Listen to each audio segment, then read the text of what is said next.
The House at the End of Millwood Street Part 1. When I was 12, my parents moved us to a quiet neighborhood on the edge of town. The kind of place where nothing really happened except for the old house at the end of Millwood Street, if anyone even lived there at all. The house was tall, narrow, and covered in ivy. The windows always closed the curtains. Drawn, it looked abandoned, but sometimes at night, I'd see flickers of light behind the glass or hear footsteps on wooden floors. The other kids warned me not to go near it. They said strange things happened, that people who went too close came back different or not at all. They said the house watched you, and if it liked you, it would let you in. One day after school, I walked past alone and thought I saw something move behind an upstairs window, not a curtain. A shape like someone staring at me. I froze, but it didn't move. That night I asked my parents about it. They said it was just an old house. No one lived there anymore, but the way they said it didn't sound right, like they knew more than they admitted. A week later, I was walking my dog past the house when she suddenly stopped, growled low, and the hair on her back stood up. I saw the front door slightly open, just a crack. I should have walked away, but something pulled me closer. I stepped onto the path. The air felt colder, heavier, like time had slowed. As I reached the porch, the door creaked open wider. There was no one inside, just the smell of old wood and something sweet and rotten at the same time. Then I heard it, my name whispered from the darkness. I turned to run, but the door slammed shut behind me and the world went still. I was trapped, the silence suffocating. I fumbled for my phone, but it was dead, the air thick with dust and something I couldn't explain. I took a step forward. The floorboards creaked beneath me. I saw faint shapes moving in the shadows. The walls seemed alive and watching. I called out, but my voice sounded strange, like someone else's. And the whispers answered back, calling me deeper into the darkness. I knew I had to keep moving to find a way out, but every step felt heavier. The hallway stretched longer than it should, twisting and turning in ways that made no sense, my heart pounding louder. I couldn't tell if the light ahead was real or a trick. I wanted to believe I could escape, that this was all a nightmare, but the feeling of being watched never left me, and the whispers grew louder and closer. I clenched my fists and forced myself onward, hoping to find a door, an exit, anything to lead me back to the world I knew, but the house had other plans, and I was only beginning to understand them. The House at the End of Millwood Street Part 2. The darkness swallowed me as I moved deeper into the house, the whispers growing louder, but still unintelligible. I could barely see, but I knew I had to keep going. Every step felt heavy, slow, like wading through thick fog. The air grew colder and smelled of damp earth mixed with something metallic. A faint light glowed at the end of a narrow hallway, the walls closing in, wallpaper peeling, stained with dark patches. Shadows flickered just beyond the light, shapes twisting in and out of view, but I couldn't look away. Suddenly the floor creaked sharply beneath me and I froze, breath caught in my throat. Silence fell, then the whispers returned, closer, clearer. Sarah, come closer, don't be afraid, they urged. I wanted to run, but my feet wouldn't obey. The hallway opened into a large room filled with dusty old furniture draped in cobwebs. An antique mirror hung crooked on one wall, cracked and fogged, but in its broken glass I saw not my reflection, but a shadow standing just behind me. I spun around, but no one was there, just empty shadows. Then a cold, soft hand touched my shoulder.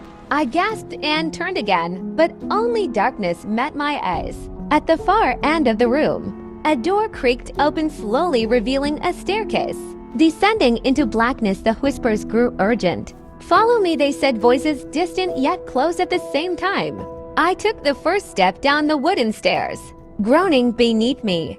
The air thick and suffocating, faint glowing marks carved deep into the walls pulsed like a heartbeat, lighting the way deeper into the unknown. Each step dragged heavier than the last, the whispers promising answers, but warning of pain. I didn't know what awaited below, but I knew there was no turning back now. Just as I reached the bottom, a cold breath brushed my ear. Sarah, you shouldn't be here, the voice whispered, ice crawling down my spine. I froze. The shadows seemed to close in around me. The faint glowing marks flickered and died, leaving Me in complete darkness, the whispers turned to laughter, low, cruel, and endless. I fumbled for my phone, but it was dead. No signal, no light, nothing but the cold and the dark and the feeling that the house was watching, waiting for me to make my next move. Time felt meaningless, trapped in that endless blackness. I forced myself to take a step forward, hoping to find a way out, but the air grew thicker and the whispers louder, each step heavier than before. The house at the end of Millwood Street, Part 3. The darkness seemed to press in closer as I stumbled forward, the whispers swirling around me like a storm, each voice trying to pull me deeper into the shadows. I strained to see, but the blackness was complete. No light, no shape, only the sound of my own ragged breathing. Then faint glowing symbols appeared on the walls, casting a dim, eerie light, shapes twisting and shifting as if alive. They pulsed slowly like a heartbeat, drawing me further down the tunnel, deeper into the unknown. The air was thick with dust and something else, something ancient and wrong. Metallic taste filled my mouth, as if the very air carried decay and secrets long buried. At the end of the passage, I found a large door carved with strange runes. Glowing faintly, it seemed to hum with energy. I reached out, trembling to touch it, but before my fingers met the wood, the whispers erupted into frantic screams, telling me to turn back, to run. But I was rooted in place. Summoning every ounce of courage, I pushed the door open into a vast chamber filled with shadows and candlelight flickering on cracked stone walls, old furniture covered in dust and cobwebs, and in the center an ancient wooden table cluttered with faded papers and photographs. I stepped closer and found a small locked box sitting atop the table, at a place among the decay. The whispers turned urgent. "Sarah, open it," they begged, but a cold chill ran through me, warning me not to. Ignoring the fear, I lifted the lid, revealing a bundle of letters tied with a faded ribbon. The handwriting was elegant, hurried, desperate. I unfolded the top letter and began to read. It spoke of the house's first owner, a man obsessed with secrets and shadows, who vanished without a trace, leaving behind whispers that trapped anyone who entered his home, caught between worlds. Suddenly the candles flickered violently, and the room plunged into darkness. The whispers became screams and shadows twisted, reaching for me. I dropped the letters and ran out of the room, heart pounding, lungs burning. I didn't stop until I burst through the front door into the cold night air, the house silent and still behind me, but the feeling of being watched never left me. I knew I would have to return one day to face whatever was inside and uncover the full truth hidden in the shadows of Millwood Street. The house at the end of Millwood Street, Part 4. After that night, I couldn't stop thinking about the house. The shadows and whispers haunted my dreams. I kept the letters hidden, but their words echoed in my mind. I needed to know more about the man who built that house and the secrets he left behind. Days turned into weeks, and I found myself drawn back to Millwood Street despite every warning. I followed old records, visited the local library, and talked to anyone who might remember the house's owner, man named Elias Crow, a recluse obsessed with the occult and forbidden knowledge. The deeper I dug, the more disturbing the story became. People whispered about disappearances, strange lights and noises late at night. The house itself seemed to hold a dark power, something alive and watching, waiting. One evening I returned to the house, determined to find answers. I crept inside the front door, which surprisingly was unlocked, and the air was thick with dust and cold, like the house had been waiting for me. I explored room by room, the walls whispering secrets as I passed. I found strange symbols carved into the woodwork and strange markings painted faintly on the floors. It felt like stepping into another world, a place where reality twisted and time bent. In the basement, I discovered a hidden door behind an old bookshelf covered in dust. I pushed it open, revealing a narrow passage descending even deeper. The air grew colder and heavier as I stepped inside. The passage ended in a small chamber lined with shelves, filled with old books and jars containing unidentifiable objects. The room smelled of decay and something else, something ancient and terrible. In the center was a stone altar covered in strange symbols and a book bound in cracked leather lying open, its pages filled with writings about rituals and summoning dark entities. I felt a chill run through me. The words seemed to pulse with a life of their own. Suddenly, the door slammed shut behind me, and the room plunged into darkness. The whispers returned louder and angrier voices filled the air, calling my name and warning me to leave, but I was trapped with no way out.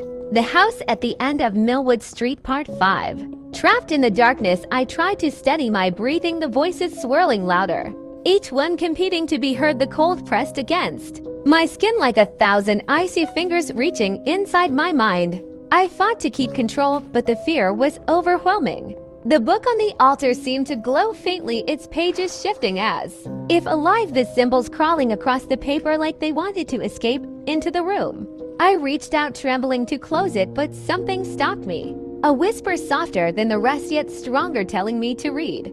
I forced myself to focus, reading about ancient rituals to bind spirits to this world and to open doors between realms. The man who wrote this, Elias Crow, had dabbled in things no one should touch, and his obsession had doomed him. Suddenly the room shook, the walls cracking and the air filling with a terrible roar. The whispers turned into screams as shadows poured from the cracks, swirling around me, threatening to consume me.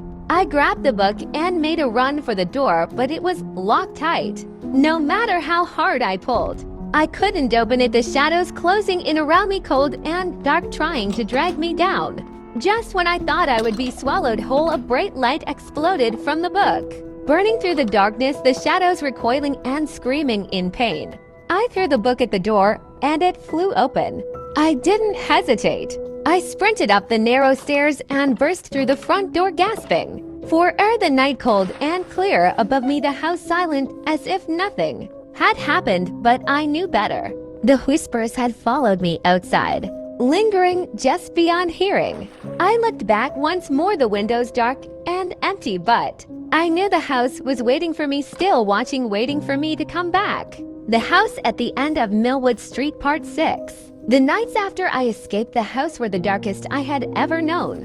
Whispers followed me everywhere, slipping through the silence like cold fingers tracing my skin. Shadows flickered just beyond my vision's edge, vanishing whenever I looked directly. Sleep offered no escape, only dreams filled with endless corridors, frozen in time, where silent screams echoed without end. I tried to tell my parents about what I had experienced, but they turned away, eyes heavy with fear and guilt. It was clear they knew more than they let on, secrets buried deep beneath their calm exteriors. The house was not just a building. I realized it was a living prison, a trap designed to hold souls captive. It had claimed victims before me, and it hungered for more. Determined to end the nightmare, I returned armed with everything I had learned, ancient rituals, protective symbols copied painstakingly from Elias Crow's forgotten books. The house stood silent and ominous, waiting as if it knew I would come back. This time I was ready. Inside, the air pressed heavy with menace, thick and suffocating. I moved with purpose, tracing symbols on walls, lighting candles, speaking the strange words that felt foreign yet powerful on my tongue. The whispers rose in a frenzy, trying to break my focus, but my voice grew stronger with each chant. In the basement, I faced the darkness again. The altar glowed with an unholy light, shadows twisting and writhing like living creatures. But I held my ground and called out the ancient words to bind and banish, to break the curse that had haunted Millwood Street for decades. For a moment, the house screamed a terrible sound, like 1,000 voices crying out in pain and rage. Then silence fell, heavy and absolute. The oppressive weight lifted, shadows retreated, and the cold air grew warm. I felt a strange peace wash over me, knowing the souls trapped inside could finally rest. I left the house behind, the night air cool against my skin. The house stood quiet, its dark presence diminished, but not entirely gone. Sometimes, when the wind is just right and the world is still, I hear a faint whisper carried through the trees, my name, soft and distant, a reminder that some darkness never truly fades. If you enjoyed this story and want to hear more chilling stories like The House at the End of Millwood Street, do not forget to like this video and subscribe to the channel. Your support helps me bring more mysterious and gripping stories right to your screen every week. Have you ever experienced something strange or unexplainable? Share your story in the comments. I would love to hear from you. Stay curious, stay safe, and I will see you in the next video.